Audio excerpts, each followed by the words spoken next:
자리에 서드리겠습니다. 네, 김장호 편집국장님 큰 박수로 모시겠습니다.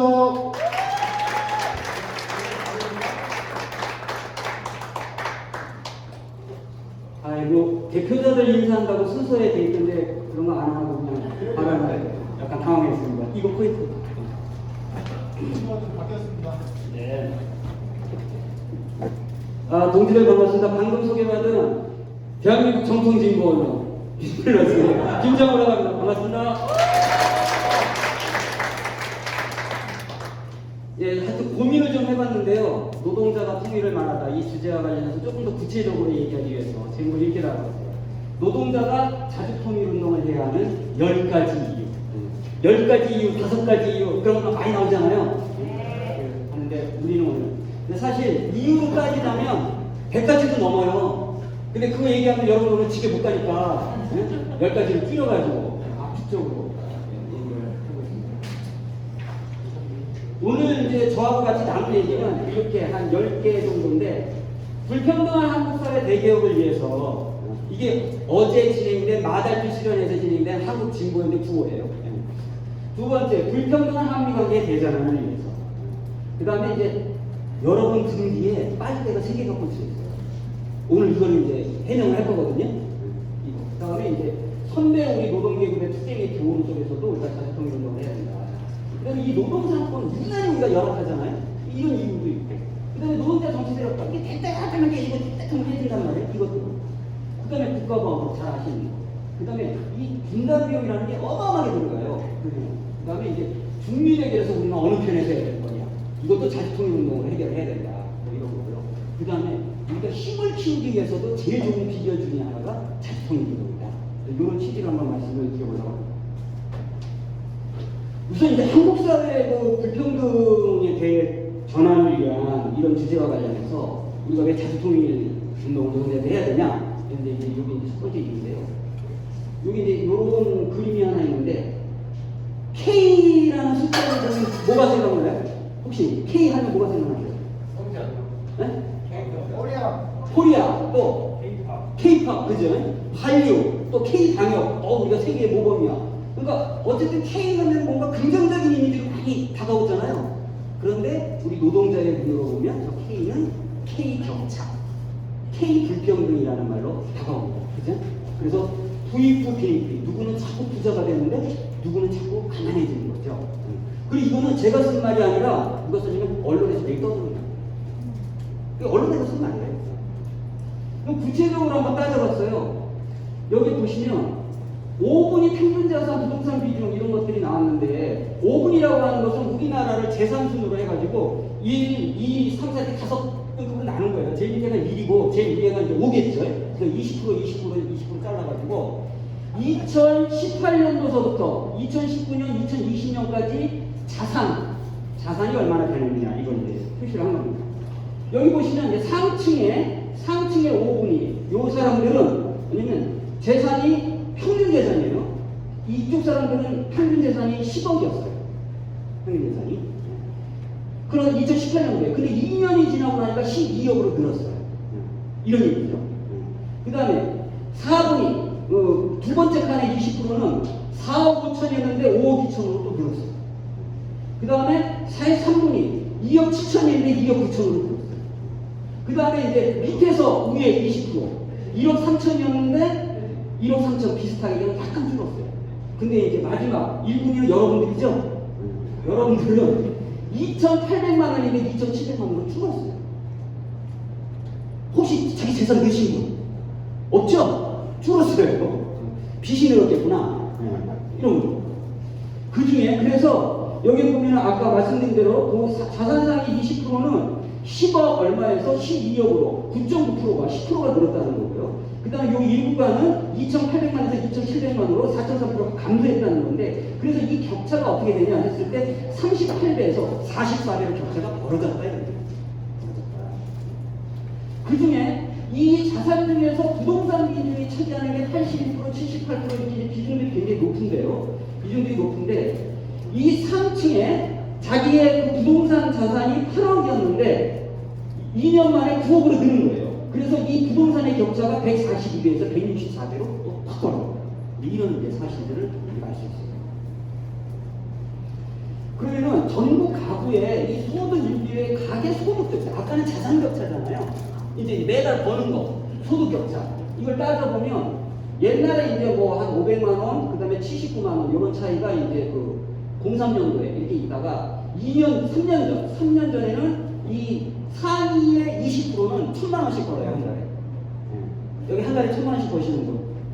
없구나. 예? 벌고 싶죠? 예. 여러분들은 평균적으로 129만 원을 벌어요. 근데 그것도 이제 뭐 이게 종합소득 해가지고 이제 뭐 부모님한테 상속을 받았다거나 이런 거 이제 다 따져가지고 그렇게 되는 거예요. 실제로 근로소득만 따지면 얘네들은 거의 10만 원 떼요. 이렇게 연봉이니까 시료를. 근데 여기는 어떻게 되냐 더 적잖아요. 그러니까 이 근로소득이라는 이 소득 격차가 엄청나다. 이런 거를 알 수가 있습니다. 그래서 소득 격차가 점점 더 이렇게 벌어지고 있죠. 그럼 구체적으로 이게 코로나 위기 때 더 심해졌어요. 코로나 위기 때 어느 정도냐면은 전 세계의 억만장자가 4조 3천억 원을 들어갔대요. 자기 재산이 50%가 들었어요. 그 유명한 사람이 누구예요? 제프 베조스, 아마존, 그죠? 그 다음에 빌 게이츠, 뭐 이런 애들. 그 다음에 그 비트코인 가지고 사기친 애들 누구예요? 일론 머스크, 이런 애들은 재산 자기가 50%가 분 거예요. 그런데 이제 가난한 사람들은 이 코로나 겪으면서 2억에 하루에 6천 원 가지고 사는 사람이 2억 번에서 5억 명으로 늘었다는 거예요. 5억 명. 그러면 그 사람들이 한국에 넘게 되냐? 하는 영상으로 넣는 거예요. 코로나19 사태가 길어지면서 우리 국민이 가장 걱정하는 건 건강보다도 경제 불평등인 것으로 조사됐습니다. 코로나19로 인한 피해가 업종별로도 달리 나타나는 데다 주로 취약계층들에게 큰 경제적 타격을 줬지만 반면에 주식과 부동산 같은 자산시장 가격은 치솟아 일부계층의 자산은 더욱 늘고 있기 때문입니다. 보도에 김수현입니다. 코로나19 여파로 가장 큰 타격을 입은 건 바로 자영업자들입니다. 줄어든 매출은 일자리에도 영향을 미쳤습니다. 보통은 수익이 안 되고 그만 나가서 중간중간에 나갔대요. 안 되니까 좀 특히 일자리 감소는 비정규직과 청년, 여성 같은 취약계층에 집중됐습니다. 실제로 코로나19 여파가 반영된 지난 3월부터 10월 사이 임시직과 이동 근로자 일자리는 각각 40만 개와 10만 개 가까이 줄었습니다.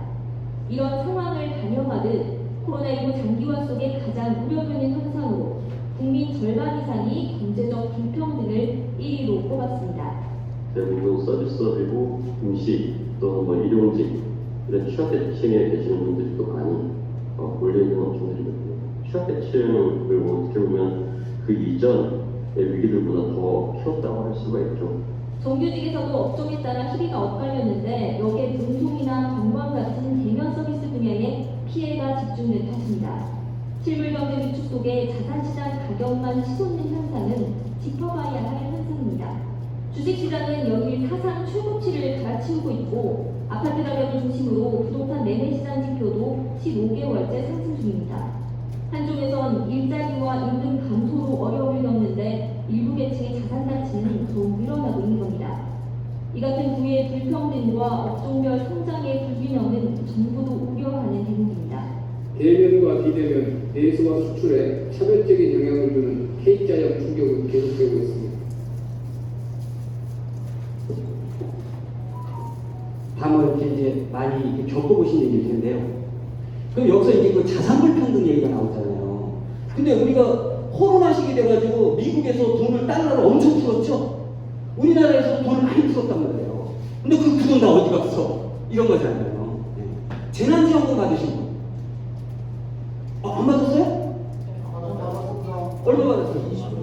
20만 원. 가구당 25만 원 해가지고 한 100만 원 받으신 분도 있고 좀 받았단 말이에요. 근데 그거뿐이잖아요. 그럼 그 어마어마하게 뿌린 돈이 다 어디 갔냐? 이렇게 정부에서 돈을 뿌릴 때, 미국에서 달러를 뿌릴 때 그 돈은 두 가지 종류가 있어요. 하나는 여러분들 주머니에 직접 꽂아주는 재난지원금처럼 이것을 헬리콥터로 하는 거예요. 또 하나는 이 돈을 어디다 주냐면 은행에 줍니다. 이거 양적 하나. 그러면 그 은행에 돈이 어마어마한 돈이 거의 99%가 은행으로 갔을 거 아니에요. 그럼 이 은행이 여러분들한테 대출해줘야 안 해줘요? 안 해주죠? 그럼 그 돈이 다 어디로 갔을까요? 그게 바로 주식, 부동산. 그래서 자산이 더 나오는 거예요. 이겁니다. 그러니까 돈을 어마어마하게 뿌렸는데 나한테는 재난지원금 이만큼 오고 나머지는 전부 은행으로 하는데 얘네들이 여러분들한테 안 뿌리고 응? 어떻게 했냐? 전부 주식시장을 하는 거예요. 전부 부동산을 하는 거예요. 그러니까 그 사람들이 떼돈을 버는 거죠. 그래서 격차가 벌어지는 거거든요. 그런데 문제는 우리나라에서 그런 기능을 중요하게 기능을 해야 될 우리나라의 은행들이 있어요. 그럼 이렇게 빈부격차가 생기고 불평등이 생기는 이유가 뭐냐 따져보면 우리나라 은행에서 국민은행 외국인 지분율이 70%, 신한은행 외국인 지분율이 69%, 하나은행 74%, 한국시티는 아예 2%, SC제일은 옛날에 우리 거였는데 아예 2% 이렇게 됩니다. 그러니까 뭐예요? 은행에다 돈을 주면 이제 이 돈을 실제로 누가 가지고 있는 거예요? 미국애들이 가지고 있는 거잖아요. 이거를 여러분한테 안 쓴다 이거예요. 그리고 누구한테 주냐? 우리나라 가계부채가 1,800조죠. 우리나라 가계부채가 1,800조인데 그 1,800조의 빚을 낸 사람들의 80%가 자산가예요. 여러분들이 빚낸 거 아니에요. 80%가 자산가인데 그 사람들이 그의 돈이 무슨 돈이냐? 부동산 하는데. 그래가지고 계속 부동산 투기를 하는 거예요. 그래서 부동산이 오르는 거거든요. 이렇게 됩니다. 그 은행에 그런 것을 조장하는 그 은행에 있는 이런 거 국민이야. 그쵸? 우리나라에서 제일 큰 은행. 그런데 그게 우리 거냐? 우리가. 이러니까 처음 본 거예요. 여러분 땡겨가지고 쫙 빨아가. 그 다음에 또 하나는 야 우리나라 알짜기업 해가지고 제조업 쪽에 삼성전자, 반도체 1등, 응? 메모리, 하이닉스 2등 이렇게 돼 있는데 이거 우리 거 아니에요. 57%, 50%. 그러니까 뭐예요? 우리나라가 국부가 다 세는 거예요. 이래갖고 막 배당금만 해도 무지하겠지. 그러니까 한 회사가 수출 대기업의 한 회사가 예를 들어서 이제 뭐 1억을 벌었다. 그러면 5천만 원은 이거 딱 아니에요. 우리가 아니에요. 이런 거. 근데 뭐 당연히 주식시장 시세 차이가 이제 외국인이 다 먹는 건데 한마디로 얘기해서 불평등 때문에 우리가 못 사는 거잖아요. 근데 그 불평등의 원인을 가만히 따져보면 아 이거 경제 예술이 있구나 이 말이죠. 그 여러분들이 쎄빠지게 일을 해갖고 1년 동안 한 100만 원을 벌었다고 쳐요. 이만큼 1년 동안 해서 100만 원의 재산을 쌓았어. 그래갖고 5,500만 국민이 야 이제 우리 100만 원 벌었으니까 나눠 갖자. 하고 이제 나눠 가지려고 모여 있는 거예요. 그래갖고 이제 100만 원 나눠 갖자지 먹고 살려면 이렇게 딱 하고 있는데 갑자기 미국이 와서 싸봐거든요. 야 비켜봐. 그래갖고 50만 원을 가져가. 그래서 50만 원밖에 안 남았네? 이러고 있는데 갑자기 재벌이 와가지고 30만 원을 싹 가져가. 20만 원밖에 안 남았네? 이러고 있는데 갑자기 강남에 와가지고 10만 원을 싹 가져가. 그럼 얼마 남았어요? 10만 원 남았죠? 이걸 가지고 5,500만 노동자민들이 갈라먹고 싸우는 거예요. 거기 이제 정규직, 비정규직, 뭐 건강보험에 뭐 비정규직과 정규직과 대리 안 되니 취준생 막 공정이었다고 이러고 싸우고 있는 거예요 지금. 그러니까 이 구조를 해결하지 않으면 불평등을 해결할 수가 없어요. 그래서 우리가 자립통일 운동을 해야 돼요. 이제 한미관계 문제인데요. 2018년도에 김정은 위원장하고 문재인 대통령이 판문점에서 만났을 동안 해도 열광을 했잖아요. 그죠? 그 다음에 능라도 평양에 경기장에 가가지고 문재인 대통령 뭐라고 그랬어요? 우리는 5,000년 동안 헤어져서 같이 살았고 70년을 헤어져 살았다. 우리는 하나의 민족이다. 이렇게 얘기했잖아요. 그리고 백두산에 가서 사진까지 찍었어. 이때는 거의 우리 뭐 쓰러지는 줄 알았잖아요. 와 이제 새로운 세상이 오네. 근데 어떻게 됐어요? 계속 막 폭파시키고 그랬죠? 연락사무소. 되는 게 없는 거예요. 그러면은 왜 안 됐을까요? 9월 달에 9.19 평양공동선언 능라도에 가서 연설하고 백두산 가고 그럴 때 문재인 대통령이 김정은 위원장한테 5가지를 약속했어요. 3가지를 꼭 하겠다.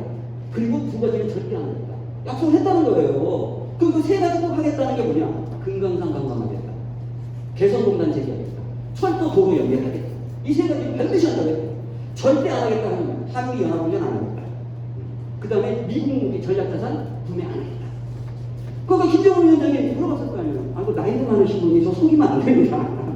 그 진짜 지킬 수 있어요. 안 돼. 문재인 대통령이 호언 장담을 했다는 거예요. 근데 어떻게 됐어요? 그죠? 그럼 그게 작살난 그 이유가 뭐냐? 워킹그룹이죠? 워킹그룹. 그러니까 결제를 그때 미국에서 뭐라고 했냐면은 문재인 바람났다 그랬어요. 미국 모든 언론이 문재인 평양 갈 때 너는 북을 택할 거냐 미국을 택할 거냐 정해야 될 거다. 이거 CNN, 뉴욕타임스 다 때렸어요. 그리고 딱 끝나고 나서 이제 워킹그룹 딱 해가지고 이제 결제편은 어떻게 가야 돼? 미국에 가서 결제를 받아야 되잖아요. 뭐 금강산 개성공 안 돼, 도로철도 안 돼, 방역구가 안 돼, 이상하게 한강 안 돼. 0%. 나래도 폭파시키겠어요. 그죠? 나래도 폭파시키겠어요. 이런 상황이 벌어지는 거예요.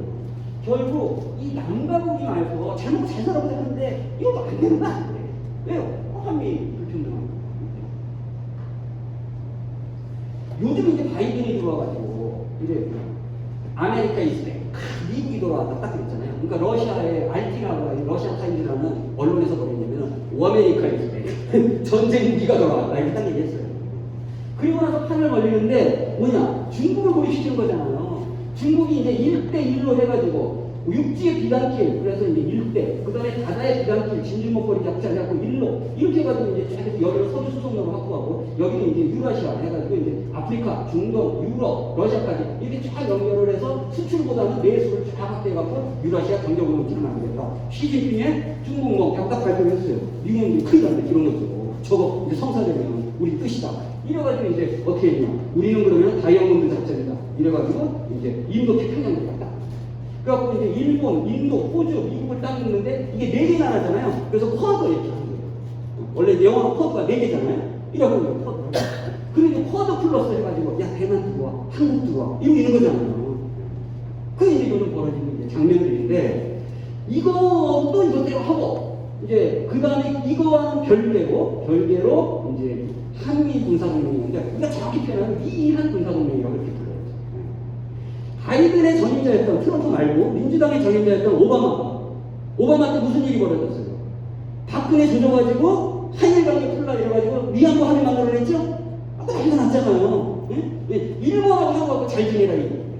지금도 일본하고 한국하고 잘 지내라 이거. 그래갖고 얼마 전에 강제징용 할 때 판례 어떻게 됐어요? 뒤집어졌죠? 이런 일이 벌어지는 거예요.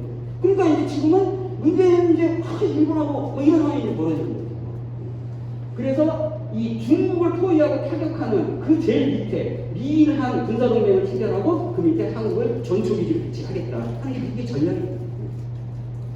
이걸 우리가 자시할 수 있겠느냐. 지금 6월 달에 6월 10일부터 25일, 오늘이 24일이죠. 그 내일까지 레드 플래그라는 빨간 깃발이라는 훈련이 미국의 네바다 미국 공군기지, 그 다음에 알래스카 공군기지에서 이제 공군 연습이에요. 여기에 38개국이 참가를 해요. 38개국이 참가를 하는데 이게 이제 38개국이 한꺼번에 참가를 하는 게 아니라 2021, 2021, 2 이래가지고 이제 막 몇 개씩 묶어서 이제 그 연합훈련을 막 한단 말이에요. 연합훈련. 그런데 지금 10일부터 25일까지 2021 두 번째 훈련이 진행되고 있어요. 여기에 누가 가냐? 일본 자위대 항공 이거 뭐. 그리고 한국의 F-16 가는 거예요. 200명이. 그럼 뭐예요? 한일 연합훈련을 하고 있는 거잖아요, 지금. 그죠? 이미 한국과 일본은 연합훈련을 하고 있어요. 우리가 일본하고 연합훈련을 하고 있다. 왜? 중국 주죠. 상황이 이렇게 돌아가고 있습니다. 이거를 그럼 이 노동자들이 가만히 있을 수 있겠느냐? 굉장히 위험스러운 상황으로 가는 거잖아요. 하나 더 볼까요? 올해 초에 이제 방위비 분담금, 그러니까 이제 트럼프가 원래 우리가 방위비 분담금이라는 건 안 줬어요. 근데 90년대에 너네 이제 돈 많으니까 돈 좀 내라 해갖고 91년도에 7천억 원을 냈어. 그 다음에 8천억 원, 9천억 원. 이래갖고 10년 만에 1조가 됐어요. 근데 이제 트럼프가 와가지고 우리 6조 내라 이렇게 된 거예요. 그래가지고 뭐예요? 미국 애들 인건비까지 내라 이렇게 된 거잖아요. 그러니까 우리가 방대야 이래갖고 막 난리가 났었잖아요. 근데 이제 바이든에서 에이 그렇게는 안 되지. 그래갖고 타격을 5.4% 올리기로 했어요. 그래서 이제 이때는 1조 뭐 300억 그러다가 1조 이제 1,800억 하다가 이제 올해부터 1조 2,400억. 그런데 이게 사실 5년 지나면 한국 국방비 증가율로 쭉 하면 트럼프가 달래는 똑같은 거예요 사실은. 이런 거거든요. 그래가지고 이제 해서 방위 분담금을 딱 했는데 이 비용 안에 뭐가 들어가 있냐? 그 주일 미군의 정비 비용까지 들어가 있는 거예요. 그럼 우리가 내고 있는 거예요. 근데 군사비 증가율에 따라서 이걸 계속 방위 분담금을 증액하거든요. 아니 최저임금을 저렇게 하면 좋겠어 오늘 그죠? 이건 뭐야? 최저임금을 군사비를 올리라고 아니 민주노총 주장을 그렇게 하는 게 낫죠. 이러고 있더라고요. 그 다음에 성조 사드를 배치하고 있는데 지금 그 추가 이게 장비가 들어가잖아요. 추가 장비가 들어가는데 이게 이제 중국을 공격 목표로 하고 있다. 이래가지고 이제 중국에서 막 저기 성조 타격할 거야 이렇게 하고 막 관광객 다 빼고 이렇게 했단 말이에요. 근데 지금은 추가 장비는 뭐냐 했을 때 이 사드라는 거는 하나가 뭐냐면 페이트리어트 요격 미사일 체계가 있어요. 그러니까 미사일이 날라오면 이걸 막 쏴서 떨어뜨려야 돼요. 이걸 페이트리어트잖아요. 요 놈이 있고 그 다음에 중간쯤에 올라오는 거 이걸 사드가 맞아요. 그 다음에 진짜 이렇게 세게 오는 거 이거를 이제 이지스나 이렇게 막는단 말이에요. 자체가 한미일 군사동맹이 안 들어가고 미사일 방어체제가 우리 중국한테 작살나기 때문에 안 되는 버텨왔어. 버텨왔는데 지금 사드 추가 장비가 들어왔어요. 그럼 어디까지 가려고 하느냐? 페이트리어트 체계하고 사드 체계를 붙는 거예요. 그럼 하나 남은 거 뭐냐? 이제 이스라 이 체제를 붙는 거로 이제 또 가는 거예요. 이렇게 되는데 자동방어기 이게 방어체계를 쫙 짜는 거란 말이에요. 거기에 이제 우리가 꼬봉이 되고 소동을 쓸 수 있는 거예요. 잠깐 한 대네 안 늘리는 다음에. 아까 지금 소동이 난리가 났잖아요. 계속 싸우고 있잖아요. 이러고 있잖아요. 거기다 이번에 이제 그 문재인 대통령 한미 정상회담하고 바이든 만나가지고 뭐 삼성이라는 데 이제 반도체 지어줄게요 하고 그다음에 이번에 미사일 줄 거면 이렇게 얘기했잖아요. 그럼 전자권은 가져야 안 가져요? 전자권은 끝났죠? 전자권은 끝났어요. 대신에 미사일 가져와 이렇게 했는데 여기 꼼수가 있잖아요. 이 미사일이 지금 사정거리 우리가 한 800km 정도 되는데 뭐 오는 건 아니지만 우리가 남가북이 뭐 서로 치고받고 한다고 쳐도 두 개까지 많이 가봐야 500km잖아요. 여기 그 서울에서 부산까지가 400km니까. 그러니까 700km, 800km도 필요 없는 거예요. 그런데 무제한 이제 사정거리를 열었어요. 그럼 이걸 어디를 겨냥하는 거예요? 중국을 겨냥하는 거예요. 그럼 그 미사일 개발을 무지하게 막 해. 우리 돈을 들어가서 막 할 거란 말이에요. 그 미사일 개발을 딱 하면 결국 이거는 중국을 겨냥하기 때문에 이거는 사드 10배예요. 100배고. 그죠? 중국이 가만히 있겠어요? 그죠? 그 우리는 미사일 개발하고 기지에 배치하는 그 순간 전부 중국의 타격 목표가 된다. 그거를 미사일 주권이라고 사기치는 거예요. 이런 아주 급속한 상황들이 지금 한미동맹 관계에서 벌어지고 있습니다. 그래서 지금 우리가 한미동맹이 해결이 되고 있는 게 아니라 아주 더 깊숙이 수동으로 아주 중국까지 치는 걸 우리가 떠맡아서 해야 되는 이런 상황으로 가고 있기 때문에 이제 굉장히 심각하다 하는 게 우리가 이제 불평등한 한미동맹을 해결하기 위해서도 잘 통일을 해야 된다. 두 번째. 세 번째 경우는 이제 아까 그 빨대 했는데 우리가 이제 주된 관심은 임금을 올리는 거잖아요. 그죠? 일을 많이 해갖고 임금을 많이 올리는 건데 그게 아니라 여러분 등기에는 가운데 임금 차치라는 빨대가 있어요. 근데 왼쪽 어깨에 더 큰 아까 금융 빨대가 있어요. 여러분 임금 10만원, 15만원 올려도 아파트 값은 2배로 오르죠? 소용이 없는 거예요. 다 털리는 거예요, 그냥. 교육비만 오르죠? 사교육비 다 털리는 거예요. 이렇게 이제 털리고 있다. 그래서 첫 번째는 이 금융과 부동산 쪽에서 이 자산법을 때문에 근데 자산이라는 게 한번 주식 가지시고 없지 않았어. 주식 이게 자산이잖아요. 그 다음에 아파트 한 두 채 가지신 거 하나는 내가 살고 하나는 저한테 주고 월세 따박따박 없죠? 없다고 해요. 아직 월세 사시죠? 이렇다니까. 그 다음에 채권 가지신 분 채권이라는 걸 처음 들어보죠? 뭐 이런 거예요. 이게 이제 자산이다. 그 다음에 또 하나의 자산이 뭐가 있냐? 저기 부동산 말고 동산자산. 동산자산 중에서 이제 이렇게 우리가 생각할 수 있는 게 뭐예요? 동산, 부동산 다 얘기했고, 그 다음에 뭐예요? 달러 지대 가지고 계신 거. 현금. 없죠? 금덩어리 가지고 계신 거. 그 펜트하우스 보니까 그게 뭐야? 오은혜가 보니까 막 금덩어리가 막 이렇게 쌓여있던데. 그게 다 자산이에요. 보석입니다, 자산이에요. 그림 비싼 거. 이건희 회장의 부인 홍라희 여사가 아주 그림의 조예가 높잖아요. 아까 행복한 뭐 유빈 스타일인데 이게 막 200억, 300억 가잖아요. 그 용산에 보면 라인 미술관이라고 있어요. 그 홍라희 여사가 운영하는 건데 거기에 그 지하에 가면 막 그림들이 막 쌩쌩인 거예요. 이런 게 다 자산. 근데 자산의 특징은 뭐냐? 가지고 있다는 것만으로도 잠자고 있는데 돈이 불어나는 거잖아요. 불로소득. 그 자산을 통해서 돈을 버는 사람들은 자기가 일을 하지 않고 잠자고 있는데도 돈이 벌린단 말이에요. 그럼 그 돈이 어디서 왔겠어요? 거기서 오나요? 이거 돈 넣고 돈 먹는데 어디? 실물 경제에서 오는 거예요. 여러분들이 쎄까지 이래갖고 인형같이 만들어내잖아요. 그런 걸 자산을 이용해서 주식, 그 다음에 부동산 거기서 떼가는 거예요. 그래서 여기서 빼가는 게 어마어마하게 크다. 이런 거를 첫 번째. 그러니까 이 빨대를 우리가 잘 못 봐요. 눈에 잘 안 보이니까. 우리랑 관계 없는 얘기가 잘 못 봐요. 우리는 이제 월급이 중요하니까. 근데 그렇지 않아. 그 다음에 두 번째. 우리가 이제 때까지 일해서 이제 재벌, 여기 회사나 뭐 이렇게 또 그렇지 않은 그 관련 하청문화에 대해서 일을 하게 되는데, 이 재벌과 그 다음에 아까 근데 삼성이나 이런 데 소유주가 뭐예요? 외국 자본이잖아요. 얘네들이 짜온해가지고 이제 계속 따라옵니다. 그러니까 우리나라의 비정규직이 다른 나라보다 유난히 많아. 그 이유가 뭐냐? 그죠? 따라가는 거예요. 임금 반만 주면 되니까. 이제 이러면서 이제 따라가요. 이게 이제 노동 이제 군대에 굉장히 아프거든요. 이런 과정에서 이제 빨대가 하나 또 꽂혀져 있어요. 그 다음에 이제 아까 말씀드린 한미동맹에서 제도적으로 빨아가고 우리나라 군사비가 52조예요. 52조. 세계 9위거든요. OECD 3위고. 그런데 미국애가 뭐라 그랬냐면은 우리 미국은 돈 한 푼 안 들이고 60만 명의 군대를 공짜로 부려먹을 수 있는 군대가 한국에 있다. 이렇게 얘기해요. 그러니까 지금 군대에서 열심히 훈련받고 뭐 인근의 병사들이 지금 누굴 지키고 있는 거예요? 미국을 지키고 있는 거잖아요. 사실은 우리가 월급 주고 하면서. 근데 미국 애들은 방위비를 더 내라 그러잖아요. 이런 것들이 이제 이 군사 경제에서 빼가는 거예요.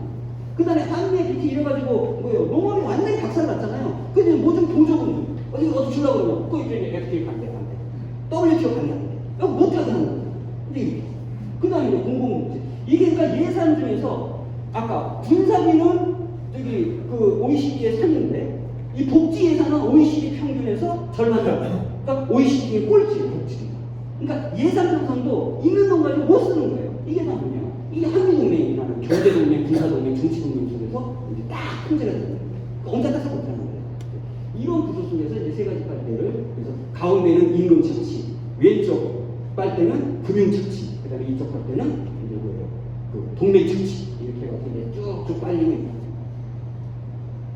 그럼 조금 더 약간 구체적으로 금융 착취 같은 게 뭐지? 하는데 요거를 한번 이게 어제 제가 이제 토론회를 했는데 민주노총하고 서비스연맹하고 6개월 동안 연구해갖고 그 이번에 발표를 한 거예요. 그 따끈따끈한 부분을 여러분들한테 소개를 시켜드리는 거예요. 여러분들 이 부동산 격차가 너무 크다는 거, 그리고 이게 젊은 애들이 영끌 이래가지고 영어를 끊어모아서 집을 산다 막 이러고 있잖아요. 빚을 내서 주식을 산다, 빚투 이러고 있는데 이게 이제 불평등의 상징입니다. 근데 이 불평등의 상징인 이 부동산이 어떻게 이렇게 막 뛰어오느냐 하는 것이 그 출발점을 보고 있어요. 여기 수출이 있어요. 자, 우리가 수출을 쎄까지 수출 많이 하잖아요. 수출을 많이 하면 우리나라에 뭐가 들어가요? 달러가 들어오죠? 달러가 들어오죠. 그러면은 달러가 많이 들어오면 1차적으로 이걸 뭐로 하냐? 외환 보유고가 딱 잡잖아요.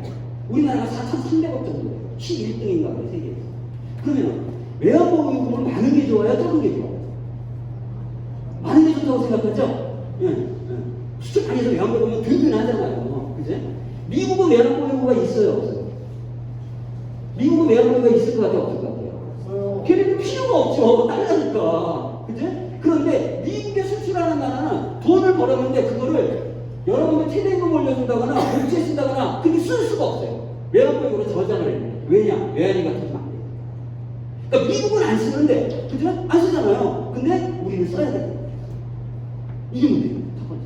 두 번째로, 그래도 이제 달러가 수출이 열심히 해서 달러가 많아서 달러가 우리나라에 이제 많이 퍼져 있어요. 그럼 이제 달러가 많이 넘쳐 시장에 가면 달러가 많이 있어.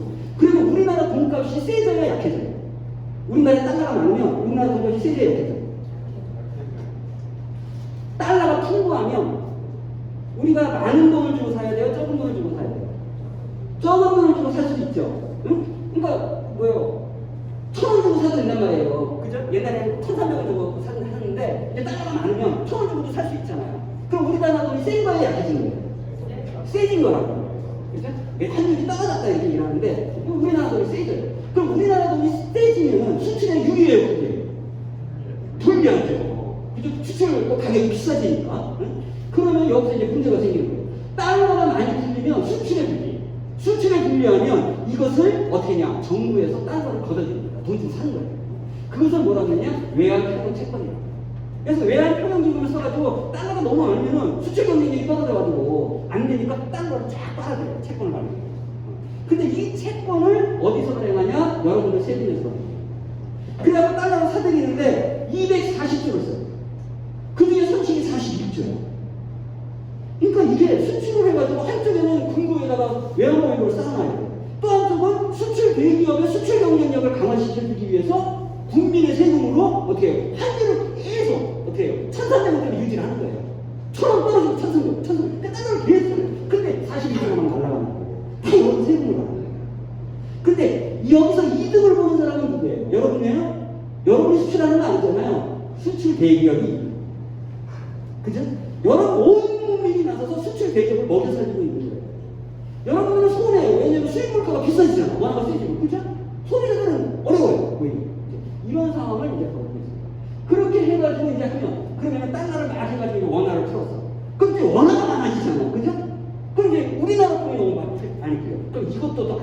이래가지고 통화안정채권이라는 걸 발행해가지고 또 한국 돈을 빨아야 돼요. 한국 돈을 빨아야 되는데 이때 쓰는 돈이 150조. 그 빨아들이면 일단 채권으로 가니까 이제 장기겠죠. 그럼에도 불구하고 장긴 사람들, 채권을 사는 사람들한테 이자를 주는 게 1년에 7조 원씩. 그러니까 시장이 어떻게 돼요? 이 원화가 7조 정도는 계속 돌아다니는 거잖아요. 그죠? 그럼 뭐 현금이 돌아다닌다는 거거든요. 이 7조가 계속 돌아다니는데 실물 경제가 안 되잖아요. 그럼 이 7조가 돌아다니는 이 돈이 어디로 가겠어요? 자산시장으로. 그래서 이게 부동산으로 갑니다. 지금 부동산 기념비 장관해갖고 문제적으로 계속 이 부동산 못 잡았잖아요. 못 잡은 이유가 뭐냐면 금융을 못 틀어막아서 그래요. 근데 틀어막을 수가 없어요. 왜냐? 이런 구조에 있는데 어떻게 막아요? 무조건 실적으로 뚫리는데. 이런 거거든요. 그러니까 여러분들이 이 부동산이 왜 계속 오르지? 그럼 저 돈 있는 놈들이 저 돈을 어디서 났지? 은행에서. 그럼 그 은행이 누구 거예요? 외국 거예요. 그리고 시스템이 어떻게 돼 있어요? 이렇게 돼 있어요. 그러니까 이 원천은 뭐냐? 이 부동산을 끌어올리는 원천은 한국 돈이 아니라 그 뿌리는 뭐냐? 바로 달러. 이렇게 해서 빨리는 거예요. 이걸 알아요. 조금 어렵지만 대강은 이해가 가시죠? 이런 시스템입니다. 지금은 이렇게 세 가지 빨대를 가지고 우리가 빨린다고 치고 70년대는 어때요? 70년대는 이제 박정희가 이제 개발독재 해가지고 이제 경제개발을 하셨어요. 경제개발을 막 했는데 그때는 덤핑 수출이었어요. 막 청바지 가방이라고 막 수출을 하는데 왜요? 제가 그것도 안 받고 막 값싸게 파는 거예요. 안 그러면 못 파니까 막 팔아요. 그럼 수출업자가 이윤이 남아요, 안 남아요? 안 남잖아요. 근데 자기는 돈을 벌어야 돼. 그러니까 어떻게 합니까? 노동자 농민을 빨아는 거죠. 그래서 그때는 저거가 저임금이에요. 지금은 빨대가 3개야. 근데 그때는 이제 저임금을 빨죠. 이것 때문에 이제 항의한 게 전태일 역사잖아요. 이거 못 살겠다. 이렇게 해서 수출을 한 거예요. 이렇게 해가지고 빨리면서도 참 우리 대한민국 노동자 민중이 대단하다는 거예요. 그래서 경제를 엄청나게 세웠단 말이에요. 근데 이거를 뭐냐? IMF 싹 빨아봤죠? 이걸 뭐냐? 양털깎이라고. 그러니까 포동포동 살이 찐 다음에 뭐야? 쫙 따라가는 거예요. 외환이 탁 뜨더라고. 외환을 투기자본에 쫙 집어넣다가 쫙 빼요. 그럼 외환이 흔들흔들 하잖아요. 근데 탁 들어가요. 그러니까 우리가 70년대 때 전태일 여사가 죽어가면서 저임금 저고가책에서 엄청난 착취를 당하면서 노동자금 모노들 하면서 경제를 키워놨는데 그거를 IMF 딱 해가지고 싹 따라가요. 이렇게 되는 거예요. 그러니까 근데 이게 한 번에 끝나면 좋아요. 근데 한 번에 끝나지 않아요. 그때 넘겼으니까 이제 괜찮겠지. 그렇지가 않아요. 요즘 그 미국 애들이 뭐라 그러냐면 달러를 너무 많이 풀어갖고 위험하다. 그래서 코로나 이후에 경제가 정상화되면 뭐라 해요? 금리를 올린다고 그러잖아요. 금리를 원래 2023년 2년 후에 올린다고 했어요. 근데 요즘 연준이라고 하는 그 미국의 중앙은행에서 뭐라 그래요? 내년에 올릴 수 있다고 해요. 땡길 수 있다. 근데 문제는 뭐냐면 미국이 금리를 올릴 때마다 세계 경제가 작살이 나는 거예요. 금리를 올리면은 빚을 진 사람들이 문제가 되겠죠. 이자가 높아지니까. 원금도 갚아야 되죠. 그러니까 이제 부채가 이제 작살이 나는데 이게 이제 어떻게 되냐면은 미국이 다 금리를 올렸을 때 터졌다 샀거든요. 금리를 쫙 내렸다가 올려요. 오일쇼크 터지죠. 쫙 내렸다 올려요. 중남미 외채리기 터지죠. 쫙 내렸다 올려요. 동아시아 위기 IMF 터지죠. 쫙 내렸다 올려요. 미국의 그 붕괴있죠. 쫙 내렸다 올려요. 그러면 2008년도 금융위기. 쫙 내렸다 다시 올리고 유럽의 제조위기에서 그리스 막 난리 나고 이런 거. 근데 이게 10년 주기예요. 그러니까 이번에 코로나 극복하고 금리를 올리면 이게 어디서 터질지 모른다는 거잖아요. 이러면서 이제 양쪽밖에 안 해요. 이게 미국이 세계를 지배하는 시스템이에요. 여기에 우리가 걸려있는 거죠. 그러니까 이게 수출을 하면 굉장히 좋다고 생각하는데 이게 오히려 미국한테 빨대 역할을 하고 있구나. 이런 것들. 그래서 세 번째는 여러분 등기에 거친 세 개의 빨대가 우리가 자주통일 투쟁을 할 수밖에 없는 구조적 문제가 있구나 하는 걸 느끼게 해요. 네 번째는 이제 선배 노동계급의 교훈을 놓고 보고 이런 건데 해방이 됐을 때 우리 노동계급이 선배들이 세 개의 조직을 만들었어요. 첫 번째는 인민위원회, 두 번째는 자주관료, 세 번째는 정평. 이 세 개 조직을 자주조직 세 개를 딱 만든 거예요. 우리 거. 인민위원회라는 건 뭐냐면 자기 자치기구죠. 그래가지고 이제 대전시 시장이 김유란 본부장인 거지. 그죠? 그 다음에 이제 대전시 의회 의장이 논민의 회장님이시고 이런 시스템으로 간 거예요. 거기다가 이제 일제한테 학도병으로 끌려갔던 이런 사람들도 돌아와가지고 민병대 만들어가지고 치안을 유지하고 이러면서 이제 자치를 하고 있었어요. 그런데 이제 누가 들어오냐? 미군정이 들어오죠? 미군정이 딱 들어오냐?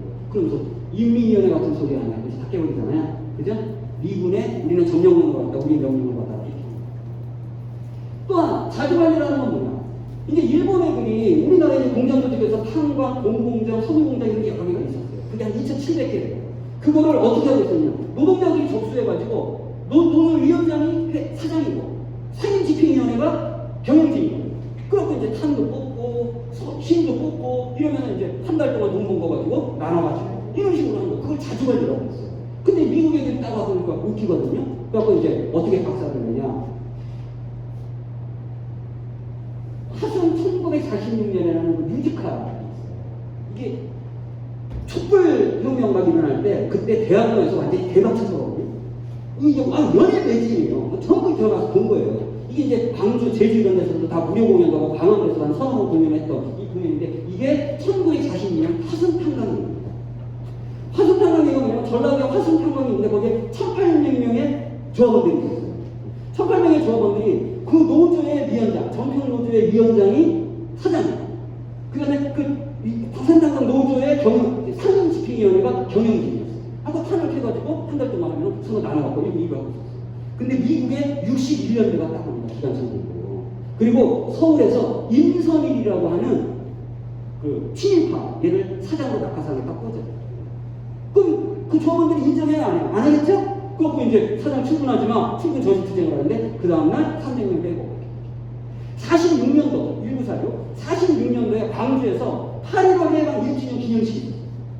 그래갖고 여수, 순천, 목포, 화성 이런 데서 전부 광주 간 거예요. 광주에서 만세, 우리 조선 해군 만세를 부르고 돌아오는데 여기가 화성 땅이고 여기가 광주고 여기가 화성인데 약 8km 되거든요. 여기 1,800명의 행진을 하는데 여기로 오려면 너리째라는 고기를 넘어야 돼요. 이 너리째 고기 위에다가 기관총을 걸어놓고 난사를 합니다. 그래갖고 60명이 그 자리에서 죽어요. 이래가지고 자주관리하에다 탄광을 탈취합니다. 그리고 누구한테 줘요? 재벌한테 주는 거잖아요. 응? 근데 우리 노동자들은 아까 인민위원회 만들었다고 했죠? 자주관리하고 있었다고 했죠? 그 다음에 전평, 조선 노동자 전국평 이런 게 전평 해방이에요. 해방된 지 8.15에 해방이 됐는데 11월 달에 512명의 전국 대의원이 모여서 지금 민주노총 산별노조가 몇 개죠? 산별노조 몇 개예요? 16개 산별이죠? 지역본부도 12개인가? 이 정도 되고. 근데 이때도 똑같이 16개 산별노조와 이렇게 해가지고 전평조합원이 50만 명이었어요. 그 이제 우리 민주노총의 선배들이죠. 그 전평 노동자들 이거를 미군에 와서 깨달아요. 이렇게 하고 이렇게 하니까 잠깐 못해가지고 이 전평의 선배들이 4번의 파업을 해요. 한국전쟁 끝나기 전에 4번의 파업을 하는데 언제 파업을 하냐? 46년도 9월달에 9월 총파업을 해요. 이거 9월 총파업잖아요. 그 다음에 그 47년도에 이제 3월달에 파업. 48년도 단독정부 수립할 때 이제 1월달에 파업하고 5월 10일 단일날 파업. 이렇게 하고 이제 4번을 파업을 하거든요. 그런데 이 9월 총파업은 철도가 중심에서 이제 시작을 했는데 이 9월 총파업이 대구에서 10월 항쟁으로 연결돼요. 그러니까 이제 이 9월 총파업을 했던 노동자 선배들하고 그 다음에 거기 농민들, 빈민들이 많아서 쌀을 달라 배고파 못 살겠다 하는데 경찰이 발표를 하잖아요. 사람을 치고.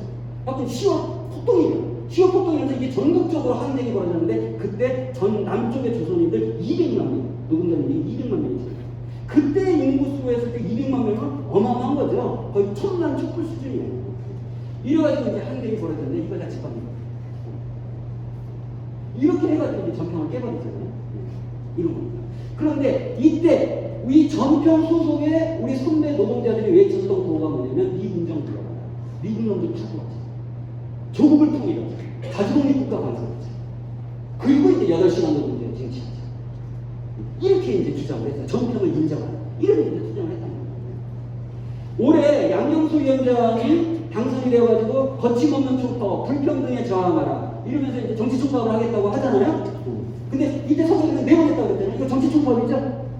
미군 애들이 기관총을, 탱크를 가지고서 진압을 한 거예요. 근데 여러분들 미국 놈도 물러가라고 총파업 결의하자고 할 수 있어요? 할 수 있어요? 아직 못하겠죠? 그러니까 아직 우리 선배들 수준이 안 된 거예요. 그죠? 미국 놈들하고 정면으로 와서 총파업을 하는 거예요. 이런 거. 그래서 우리가 자주통일 노동운동이라고 하는 것은 이런 거다. 그다음에 이제 우리나라가 이게 엊그제도 이제 그 뭐예요 쿠팡 이래가지고 이제 불나고 거기다가 72시간 일을 하다가 이제 들어가서 택배 바로사 이렇게 하고 있고 그다음에 다른 나라는 그래도 비정규직이 한 30% 정도 돼요. 근데 우리는 50%예요. 그다음에 다른 나라의 노동자들의 비정규직 프리랜서 전문직 해갖고 정규직과 임금이 큰 차이가 안 나요. 뭐 많이 차이가 나봐야 80%? 우리는 절반이잖아요. 이게 왜 그러냐 이거. 여러분 노동상권 나는 노동자 나는 사장 아니에요. 어? 뭐 나는 특수고용 노동자 나는 노동자지 내가 무슨 사장이야. 근데 뭐예요? 법에서는 뭐라고요? 너는 사장이야 이렇게 돼 있죠? 그 노동자 못 만들어요. 노동상권 안 줍니다. 이거를 막 기를 쓰면 지금 이제 택배 이런 데서 하고 있는 거예요. 그 다음에 이런 데도 있어요. 사장 찾아서 다니. 하청회사 다니는데 진짜 사장 나오는데 사장을 못 찾아. 그죠? 진짜 사장이 없어. 바도하고. 이게 노동자 1조 2조 있잖아요. 그죠? 이게 노동부. 그 노동상권이 이거 보장이 안 돼요. 그 다음에 우리나라 노동자 조직은 스웨덴은 90%예요. 독일도 90%예요. 유럽은 다 그래요. 근데 우리는 이제 100만 민주노총이 되고 제1노총에서 자랑스럽긴 하지만 아직도 우리는 12% 정도밖에 안 되죠? 11%, 10%. 우리 노동자들이 2천만인데 하루이 같으면 500만은 될 거 아니에요. 근데 아직도 100만이에요. 왜 이렇게 조직률이 낮을까요? 그 다음에 노동조합, 여러분 처음에 노동조합 결심할 때 요즘은 그래도 촛불 이후에 좀 나아졌어요. 옛날만 해도 노동조합 하려면 어떻게 해요? 구속, 해고 다 각오해야 되잖아요. 그죠? 징역까지 각오해야 돼. 잘릴 각오해야 돼. 그 다음에 더 내놓고도 못해. 숨어서 해야 되잖아. 택배에서도 2년 전 얘기인데 택배에서 출범할 때 뭘로 했어요? 숨어서. 아직도 21세기. 이러고 살고 있단 말이에요. 우리나라. 그 우리나라는 왜 이렇게 노동상권, 노동자 조직률이 약하냐. 뭐라고? 그 노동자들은 빨갱이 노동. 그죠? 빨갱이 노동. 이게 뭐예요? 분단 시민기 체제예요. 여러 나라에는 민주주의가 없어요. 그러니까 이게 자주통일 문제가 이 노동상권과 연결되어 있구나. 이런 구조를 바꾸지 않고 노동상권을 완벽하게 보장하는 그런 사회를 만들 수 없는 거예요. 전형적인 예를 4.19 때 이제 시민들이 마산에서 이제 김주열 학생이 죽고 그다음에 3.15 부정선거 이승만 이기공 이래가지고 경무대 그 당시 청와대죠. 경무대로 쳐들어갔어요. 쳐들어갔는데 경찰들이 발표하고 그날 110명이 죽잖아요. 시민들이. 그리고 탱크가 와서 이제 몰려온단 말이에요. 근데 그걸 이제 탱크를 딱 이제 해가지고 사회혁명이 이겼죠. 그래가지고 우리가 촛불혁명처럼 사회혁명이 이겨갖고 그때 만들어진 정부가 뭐예요? 장면정부죠? 민주당 정부. 지금 문재인 정부입니다. 근데 그 당시 민주당 정부가 무슨 짓을 했냐? 악법을 만들었어요. 국가법을 강국에. 그 다음에 대모금지법. 하도 대모라니까 대모라죠. 대모금지법. 민주당 정권이. 그러니까 이제 이게 헷갈리는 거예요. 그 당시 이제 막 교원노조니 뭐 언론노조니 그래서 우리 그 노동자들이 노동자들 많이 만들었단 말이에요. 근데 퇴보를 하지 않아요. 그리고 항공급백 걸어. 그러니까 이제 고민을 해본 거죠. 그 4.19 때 선대노동자. 도대체 왜 그러냐? 우리가 혁명을 해가지고 정권도 민주정부로 세웠는데 오히려 이 정부가 우리를 탄압한다. 가만히 생각했더니 이게 조국이 분단돼서 그래서 가자북으로 모란함으로 만나자 판문점에서 통일운동으로 가는 거예요. 이게 법칙입니다. 6월 항쟁 때도 그랬고 항상 큰 아주 대규모의 항쟁이 벌어졌을 때는 반드시 그 운동은 노동운동에서 노동조합에서 시작하고 민주주의에서 시작하지만 궁극적으로는 자주와 통일운동으로 가게 돼 있어요. 이게 해결이 안 됩니다. 이게 법칙이에요. 그래서 4.19 때 이렇게 말해주는 결국은 이제 왜냐하면 딱 보니까 이거예요.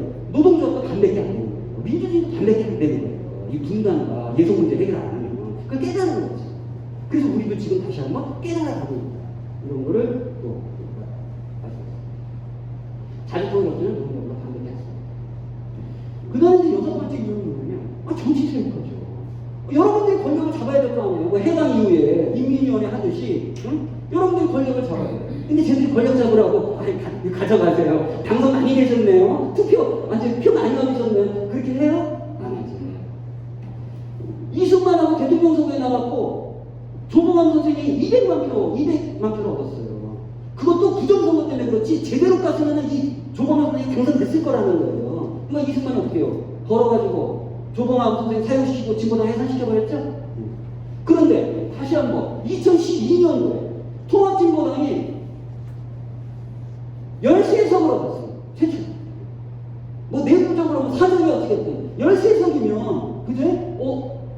노동자들의 입장을 대변하고 민주의 입장을 대변하는 진보 정당이 13석으로 없어? 안 되지. 어떻게 8번 해서. 이런 거. 그러니까 노동자들이 정치 세력을 어느 정도 하는 거예요. 청국머리, 빨갱이. 내가 뭐 자꾸 조작해가지고 해버리잖아요. 앞으로도 쉽게 그 길에 이런 걸 이제 봐야 된다. 그래서 우리가 정치 세력화를 하기 위해서라도 이 자주와 통일, 분단과 예술의 문제를 해결하지 않으면 언젠가는 또 밟힌다. 촛불 때도 개운명하려고 해요. 그러니까 이제 더더군다나 전교조고 공무원은 정치활동을 하지 말라고. 무지하게 무서운 거예요. 선생님들이 정치활동을 한다. 그럼 교실에서 맨날 애들한테 떠들 거 아니에요, 그죠? 정치하자고. 이게 무서운 거예요. 공무원들이 정치를 해봐요. 그럼 행정을 하고 잘 행정을 제일 잘하는 게 공무원들인데 공무원들이 맨날 주인들하고 하고 진보 정당에 해야 된다. 이래버리면 골치 아프잖아요. 그러니까 전교조하고 공무원은 절대 안 해요. 무서운 거예요. 그러니까 안 해줍니다. 안 해줘. 그 다음에 이제 문제가 되는 게 국가보안법이잖아. 이제 저희 이제 민플러스 옆에 427 연구원이라고 있어요. 거기 이제 이종훈이라는 위원이 얼마 전에 이제 회합통신이라고 국가보안법 구속됐잖아요. 응? 이제는 국가보안법 사건은 없을 줄 알았어. 근데 구속됐잖아요. 범민형 구속됐죠? 응. 그 다음에 저 충청도에 뭐 손정조 등등 또 구속됐죠? 막 구속시켜. 이제 요거는 그냥 제가 해석을 할 때는 이런 거예요.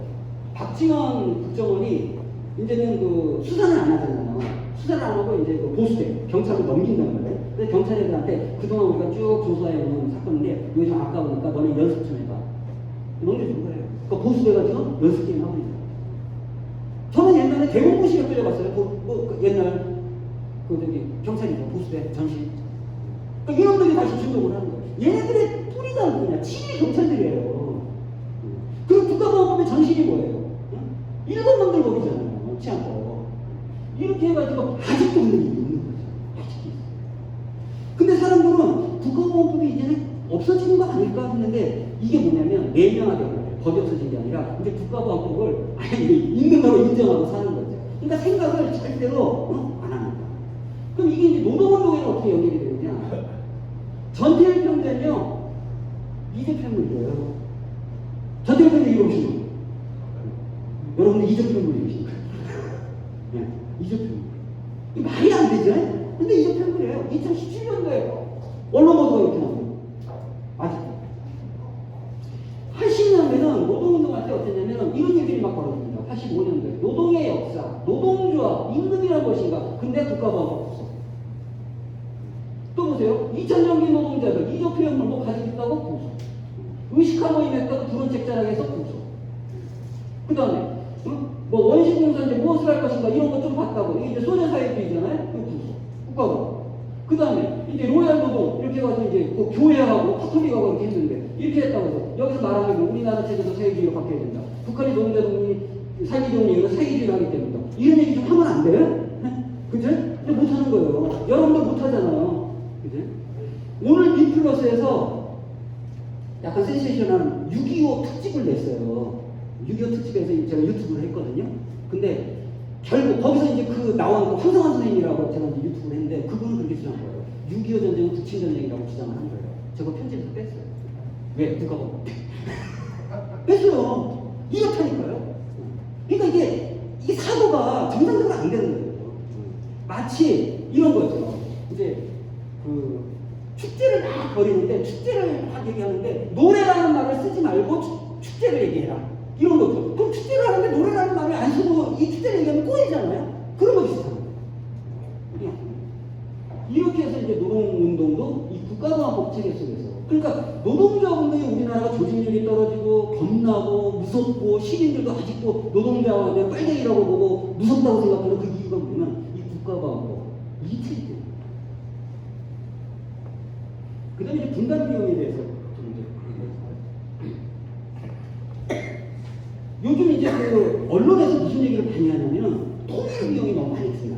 북이 못 사니까 우리가 세금을 내가지고 북을 많이 지원해야 돼서 통일 비용하고 세금을 많이 내야 되니까 통일이 차라리 안 됐으면 좋겠다. 이런 얘기 많이 하죠. 어떻게 젊은 사람들 그런 얘기 생각 많이 한단 말이에요. 그 이 문제가 도대체 뭐냐? 전체 통일 비용이 많이 드는 거냐? 보세요. 우리는 통일 비용은 많이 얘기하는데 조정금 때문에 그렇죠? 분담 비용 얘기를 안 해요. 그럼 분담 비용이라는 게 뭐냐? 남과 북이 분담에 있어서 발생하는 손해를 말하는 거예요. 그런데 이 분담 비용에는 요 남과 북이 분담되기 때문에 발생하는 손해라는 요 비용뿐만 아니라 통일이 안 됐기 때문에 누리지 못하는 편의까지 들어가 있는 걸 분담 비용이라고 하는 거죠. 이게 이제 기회비용이라고 하는데 기회비용이 이런 거잖아요. 내가 10,000원을 가지고 담배를 사왔겠다. 그러면은 내가 커피를 못 사먹는 거잖아요. 그죠? 이런 것까지 포함한 걸 기회비용이라고 해요. 그래서 이 분담비용이라는 건 분담 때문에 발생한 소모적인 비용, 그 다음에 통일이 안 됐기 때문에 발생하는 손해, 생겼어야 될 이익이 안 생기는 거, 이거는 이제 분담비용이라고 하는데, 이게 이제 어떤 식으로 생기냐? 분사비를 엄청 쓰잖아요. 아까 얘기한 것처럼. 근데 이 분사비를 통일이 됐을 때 400조 이상을 절감할 수 있다. 이렇게 나와요. 20년. 또 예를 들어서 진경 우리 군대 남쪽에 62만 명, 미군의 대표법이죠. 그 다음에 북한에 128만 명. 이미 190만 명의 이 좁은 땅덩어리에서 다 군대에 나와 있는데 이거를 생산에 돌려요. 경제가 얼마나 되겠어요? 이제 이런 거. 이렇게 해가지고 실제로 이제 20조 원 정도를 창출할 수 있는데 이게 손해예요. 그 다음에 코리아 디스카운트. 우리나라가 전반적으로 주가가 낮아요. 삼성 같은 경우는 굉장히 낮아요. 다른 비슷한 회사에 비해서. 왜 그러냐? 코리아 디스카운트. 한국은 위험해. 코리아는 위험해. 언제 무슨 상황이 생길지 몰라. 그러니까 주식이 다 이렇게 떨어져 있는 거예요. 뭐 이런 거. 그 다음에 이제, 이거 잘 보세요. 어떻습니까? 여기 가운데가 없어요. 이렇게 보이죠? 우리는 지금 어디 살고 있나요? 반도에 살고 있나요? 섬에 살고 있나요? 섬에 살고 있잖아요. 그죠? 이쪽 우리는 상상을 못해요. 일제시대만 해도 독립투사들이 그랬어요. 야, 나 오늘 기차 타고 평양에서 시민들 앞에서 상하이에 가서 김구 선생 만나러 간다? 이렇게 얘기를 하잖아요. 그러니까 그때는 중국하고 철도가 다 있는데 그 시대에서 러시아까지 연결돼갖고 여우정 선생은 저기 러시아 가가지고 레닌도 만나고 막 이랬단 말이에요. 근데 지금 우리는 그런 거를 상상을 못해요. 이 섬나라 의식이 갇혀있는 거죠. 이것도 분담비용이죠. 그래서 결국 이제 이 분담비용을 덜 쓰고 이제 하는 일들이 통일 문제가 있는 건데, 그래서 이제 통일이 돼야 될 경제적인 이유는 이 분담비용하고 이건 계속 들어가죠. 분담 상태에서 통일비용, 이거 통일을 할 때 쓰는 비용이죠. 투자비죠. 이거를 다 합쳐도 통일에서 편익, 이익이 훨씬 많다. 그래서 분담비용에 대해서 통일 편익이 무조건 많으니까 통일을 해야 된다. 경제적으로만 계산을 해봐도 어떻게 나와요. 이거를 이제 봤어요. 그래서 이제 이 분담비용이라는 것만 생각을 해도 이건 이제 다시 통일로 가요. 그래서 골드만삭스라고 하는 그 미국의 투자은행이죠. 거기서 뭐라고 그랬냐면은 2050년에 만약에 그 한반도가 통일이 되면 미국에 세계 2위 국가가 될 거예요. 그 뉴스 많이 보셨잖아요. 그죠? 그래서 요게 이제 프랑스예요. 요게 일본이에요. 이게 독일이에요. 이게 이제 코리아죠. 코리아인데 여기서 2050년 쭉 가면은 2등이 됩니다. 독일까지 추월할 수 있다. 골드만삭스가 그러는데 근데 이걸 왜 안 하겠어요? 못하게 하잖아. 미국이 못하게 하잖아. 국민의힘들이 안 한다고 하잖아. 그 다음에 이제 두 개 남았는데요. 중미 대결의 딜레마.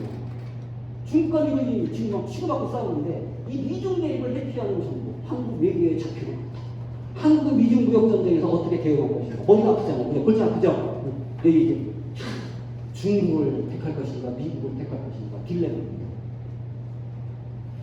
그럼 일단 중미 대결 얘기부터 들릴 거예요. 지금 중미 전쟁이 벌어지는데 관세 전쟁에서 기술 전쟁에서 이제 금융 전쟁이 이렇게 딱 이제 벌어지고 있어요.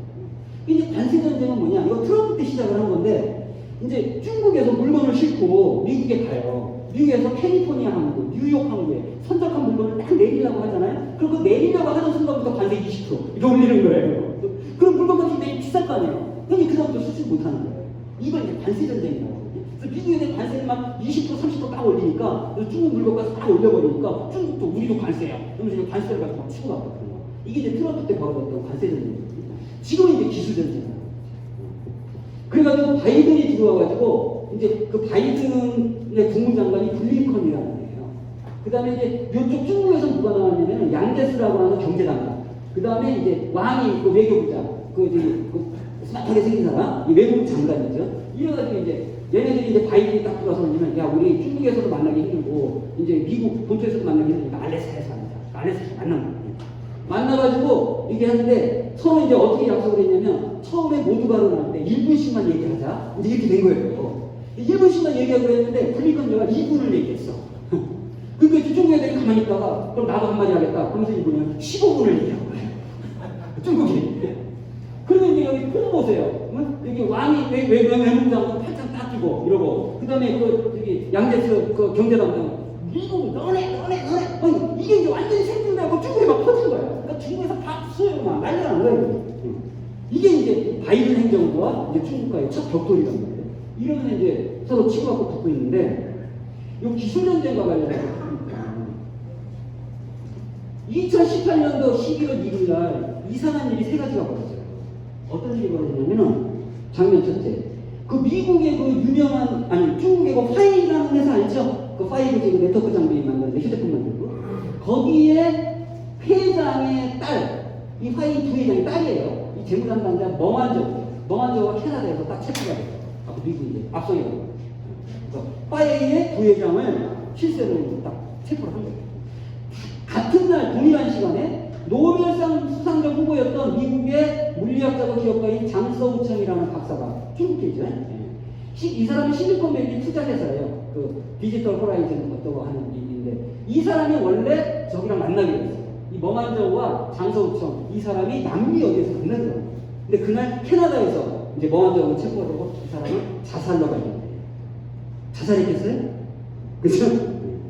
그 다음에 또 하나 이상한 장면은 이것도 똑같은 거예요. 글로벌 반도체 장비회사 ASML 이건 네덜란드에서.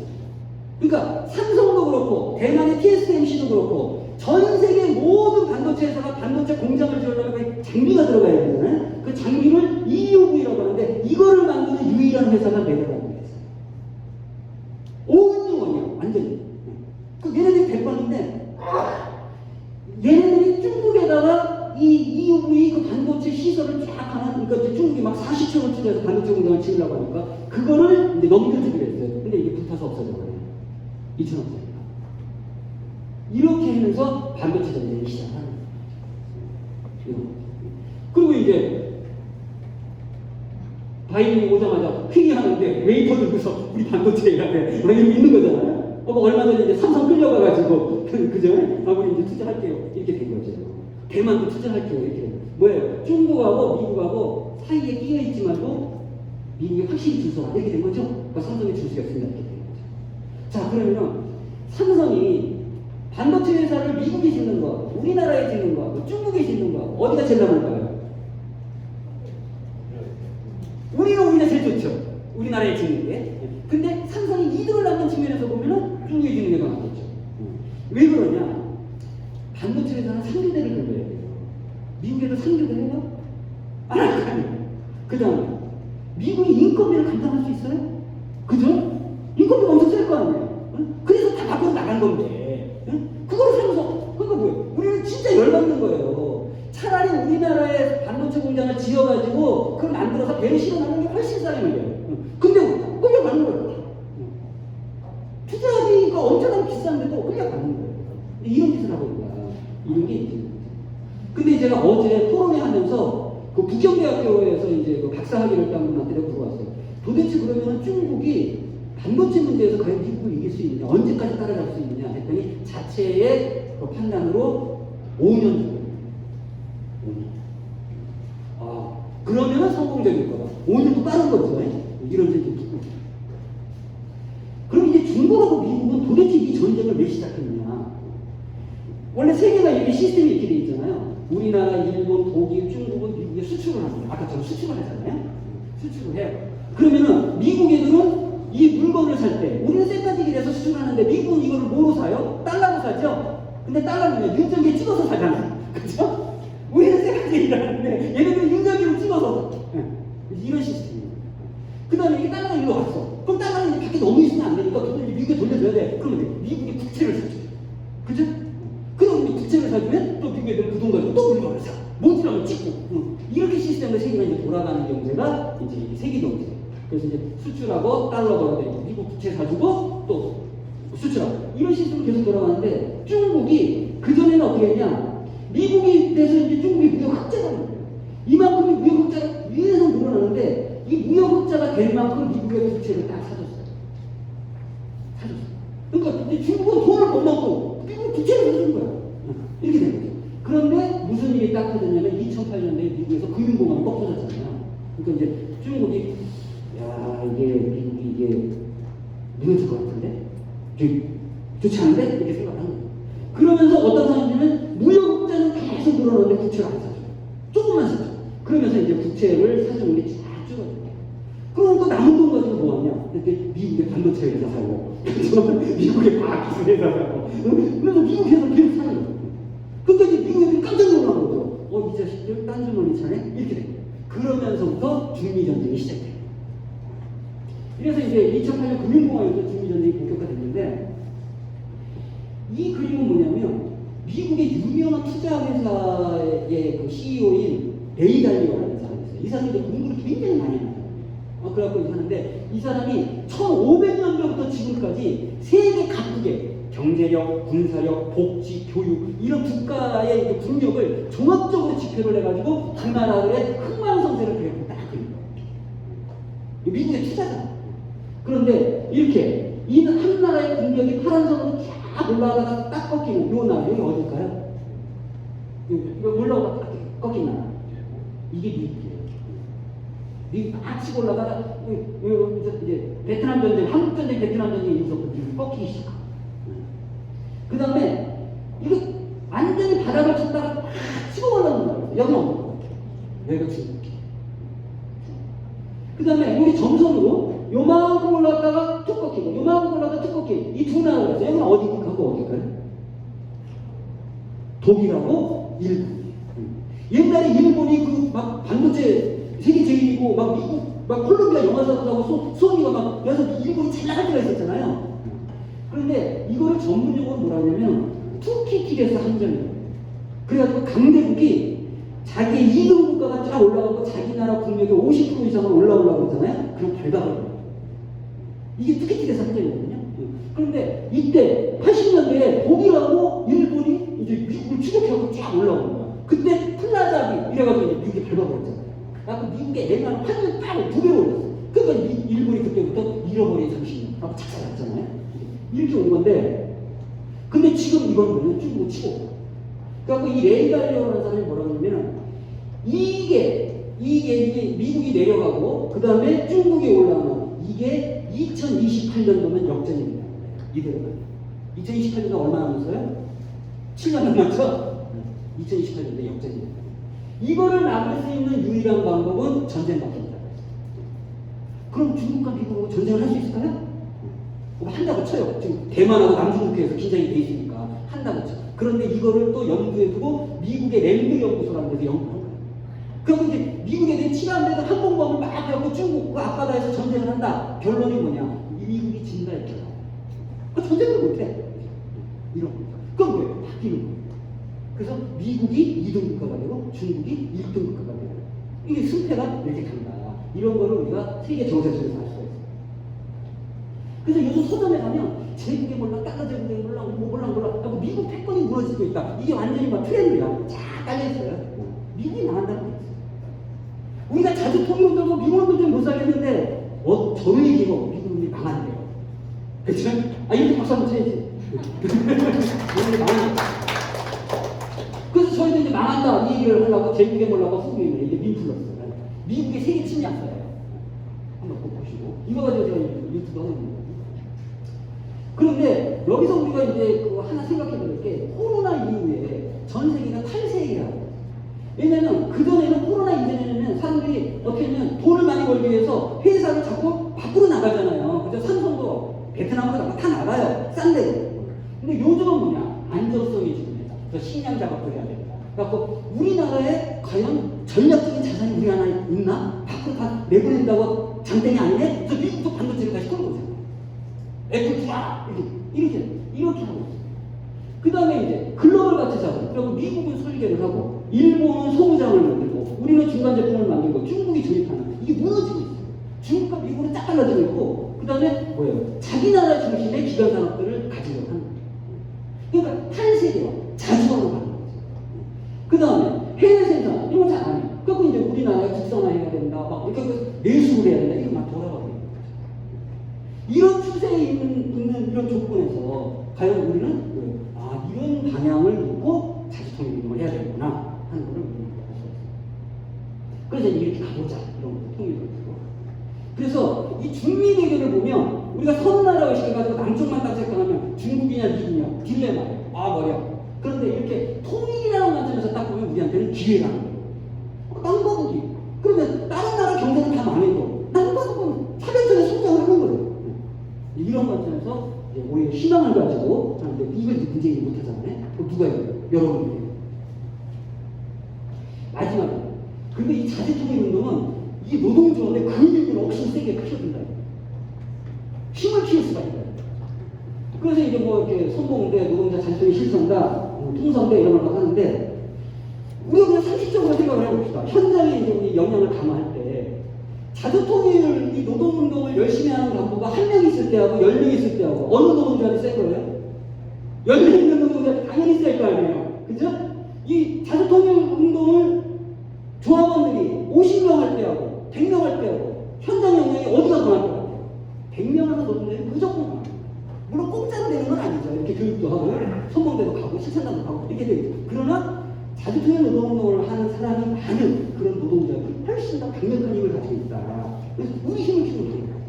근데 이거를 우리 남쪽에서만 키울 거냐? 남쪽이 하나로 해야죠. 그럼 두 개는 노동계급이 있고 거기에 직업총동맹이 있는데 민주노총과 직업총동맹이 만나서 이렇게 옛날 2005년도 산업경제장에서 민주노총, 한국노총 다 포함해서 2만 명, 전체 시민 포함해서 7만 명이 모였을 때 지금도 하고 가지고는 이걸 우리가 이제 4.27 3.1 때 만들어 보려고 했는데 이것도 못하고 있는 거잖아요. 그럼 우리가 투쟁으로 뚫고 나가야 되는 거죠. 그죠? 이런 장면을 다시 한번 만들기 위해서 여러분 힘있게 한번 하실 수 있겠습니까? 네. 여기까지 해서 10가지 이유, 우리가 자주통일 노동운동을 해야 할 이유 말씀드리면서 마치겠습니다.